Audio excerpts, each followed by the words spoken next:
대벌레를 여기 있는 여치들한테 먹일 거예요. 와 진짜 극혐으로 생겼다. 개미는 배짱이한테 문을 열어줄 수밖에 없어. 이 피지컬 보세요. 앞다리 까시봐라.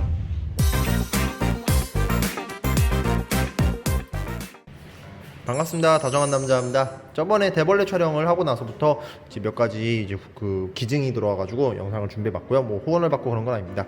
아무튼간에 이번에 대벌레가 대량 발생을 했어요. 대벌레 말고도 매미나방도 발생을 했고 꽃매미도 지금 또 발생을 하고 있고 여러 가지 뭐 곤충들이 막 엄청나게 늘어나고 있는데요. 사실 얘네 말고도 되게 다양한 곤충들이 올해 특히 많이 보여요. 그 이유 중 하나가 첫 번째로 봄철에 비가 많이 내렸어요. 날씨도 따뜻했고 또 겨울에도 따뜻했고 그러다 보니까 곤충들이 많이 또 발생을 했고, 두 번째로 천적의 부재죠. 뭐 야생조류라던가 이런 친구들이 급감을 함에 따라서 풀벌레 이런 애들이 좀 급증한 거거든요.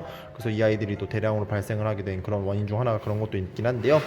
아무튼 대벌레 같은 경우에는 올해 좀 특히나 많이 보이게 된 케이스죠. 원래 야생에서도 귀한 애들은 아니었었는데 올해 특히 많아졌어요. 근데 실질적으로 사람한테 그렇게 큰 피해를 주는 종은 아니긴 하거든요. 물론 지금 매미다방으로 인해 가지고 약간 좀 약화된 이런 나무들에 얘네들이 또 2차적으로 피해를 주는 거 맞긴 한데 그래도 금방 사라지는 애들이고요. 아무튼 대벌레들이 또 천적이 없다고 생각을 하실 수가 있어요. 저번 영상에서도 개미들한테 워낙에 극강의 맷집을 보여줬기 때문에 대벌레가 엄청 세다고 생각할 수도 있는데 실질적으로 그렇진 않아요.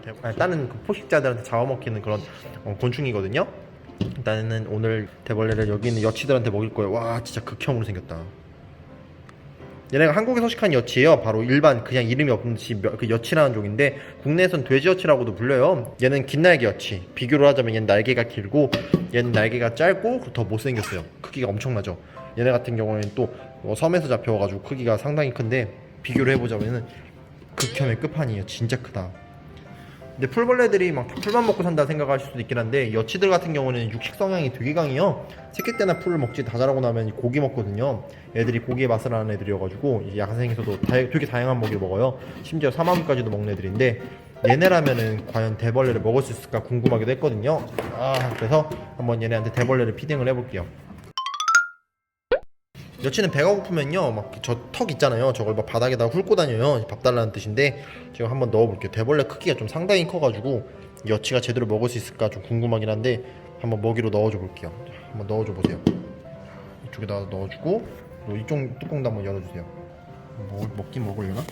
오 뭐야? 갖다 놓으니까 바로 문 거야? 넣어봐봐. 바로 씻고 있어. 여치 같은 경우는 주짓대로거든요. 한국에 살고 있긴 한데 제가 보기에는 그 본국은 브라질인 것 같아요. 일단 먹이만 보면 무조건 붙들고선 누워가지고 막 씹고 뜯고 막 보고 즐기거든요. 아시죠? 이가탄. 와 바로 먹네. 이 풀벌레들이 약간 곱등이랑 비슷하게 생겨먹었잖아요. 생김새 자체가 워낙 비주얼이 극혐이고 특히 여기 있는 갈색 여치, 얘네도 해충으로서는 정말 어마어마하게 유명한 종이에요. 얘네가 아마 제가 알기로 한 6, 7년 전부터 초대회 발생을 해가지고 엄청나게 대량 발생을 해서 과수원을 무진장 해치는 애들로 알고 있긴 한데요. 또 얘네들이 또 은근히 또 다른 곤충들을 많이 잡아먹어요. 수액터 같은 데 보면은 수액에 붙어가지고 다른 곤충들을 잡아먹고 하는데 얘한테도 하나 넣어줘보자. 얘도 한번 입에 물려줘봐봐. 사냥하네? 바로 사냥하네?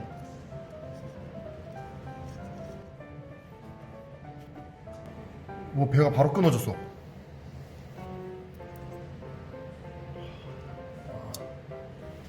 사실 여치가 지능이 되게 높은 편이어가지고 다른 풀벌레들을 사냥할 때 바로 먼저 이제 사냥하는 게 애들의 머리부터 물어요. 그래가지고 이제 움직임을 제한시킨 다음에 잡아먹는데 나름대로 사냥에 철학이 있는 애들이에요. 사마귀도 한번 먹여줘 보자. 얘는 넓적배 사마귀인데 사실 일반 왕사마귀 같은 경우에는 대벌레를 잘 먹을 텐데 넓적배는 크기가 작아서 먹으려나?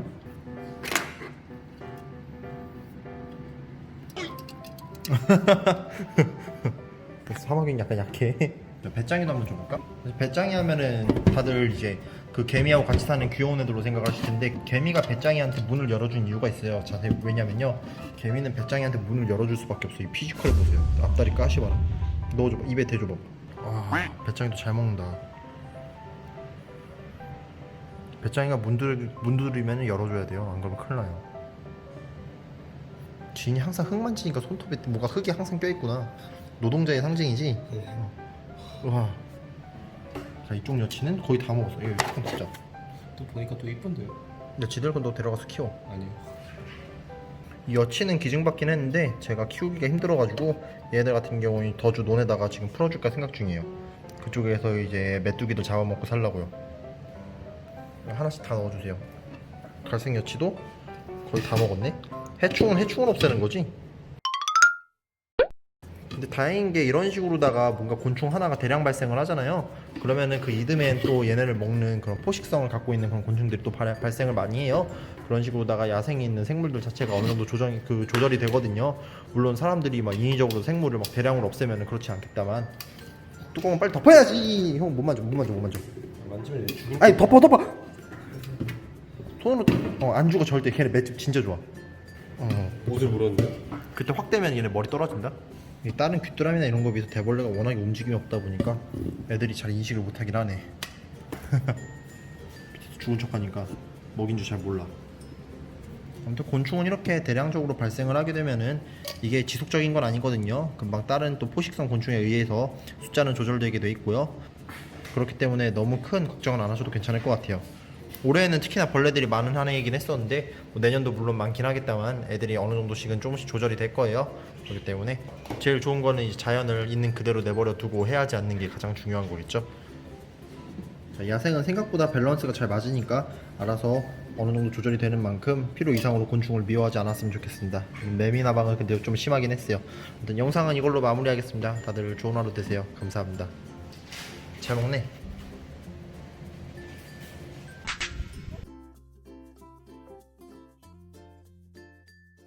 자, 제일 중요한 거 완전 물속에서 키울 필요 없어요. 충분히 육지에서도 키울 수 있어요. 대신 물그릇만 크면 돼요. 지금 알레르기가 생겼다고 하는데 얘네들을 키웠을 때 알레르기가 생기질 않았잖아요. 그리고 얘를 키웠을 때부터 알레르기가 생겼잖아요. 근데 똑같은 파충류인데 왜 얘를 키웠을 때부터 알레르기가 생겼느냐에 대해서 생각을 해보셔야 돼요. 여과기가 있고 물이 있고 그 여과 작용 중에서 물이 막 첨벙첨벙 튀고 그리고 수증기가 이제 증발을 하잖아요.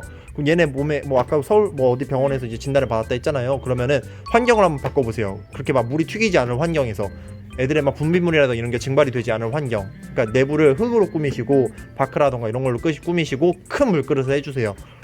네, 그렇기 때문에 얘네로 인한 원인이 아닐 수도 있기 때문에 지금 분양 보내는 게 너무 아쉬워서 이렇게까지 막 정보에 대해서 쓰시고 저한테 지금 브리핑을 지금 한 10분 넘게 하고 계신데 네, 그럴 거면 차라리 얘네들을 다시 데려가신 다음에 환경을 바꾸고 그래도 문제가 생기면은 그때 저희한테 주시거나 따로 분양을 하시는 게 제일 좋고요.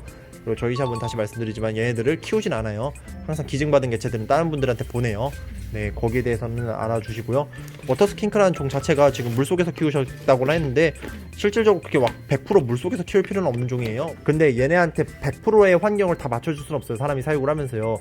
정말 모든 환경을 맞추고서 저도 그렇게 못 살았거든요. 뭐 사람도 뭐 250평에서 살면서 막 뭐 집에서 일 도와주시는 분들 없어도 충분히 살 수 있잖아요. 얘네들도 그 환경이 아니더라도 그와 좀 유사한 다른 환경으로 꾸며서 키워주세요.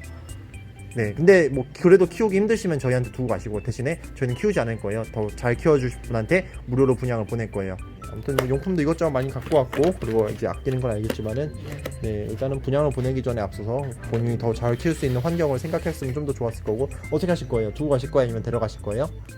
여기서 케어가 아니라 새로운 분양자분을 찾을 거면은 그나마 분양가를 조금이라도 있게 해야지 좀 더 애착이 가지 않을까요? 데려가시는 아, 분이. 책임비를 제가 받으라고요? 네, 제가 네. 거기에 대해서는 뭐 제가 한번 판단을 해볼게요. 제가 뭐 무료 분양할 때 돈 받는 걸 개인적으로 그렇게 좋아하는 타입은 아니어가지고요. 네, 일단은 한번 주인분을 찾아보고 뭐 제가 아는 분들 위주로 다 분양을 하고 그게 안 되고 제가 얘네를 되게 장기적으로 다 키우게 되면은 저도 그동안 키우면서 비용이라는 게 발생할 거 아니에요. 그럼 그때 비용을 받고요. 그렇지 않으면 제가 그냥 웬만하면은 주변에 아는 분들을 통해 가지고 좀 맡길 수 있는 분께 분양을 보내드릴게요. 그게 나으시죠? 네. 그럼 일단은 한 뭐 이번 주까지는 얘네들이 여기 있을 것 같으니까요. 그러니까 그 전에 마음이 바뀌시면은 다시 데리러 오시고요. 네, 알겠습니다. 감사합니다. 네. 일단 사용용품 많이 두고 가셨는데 네. 다시 갖고 가셔도 돼요. 혹시 모르는 거니까. 아. 네, 뭐 일단 오신 김에 구경하세요.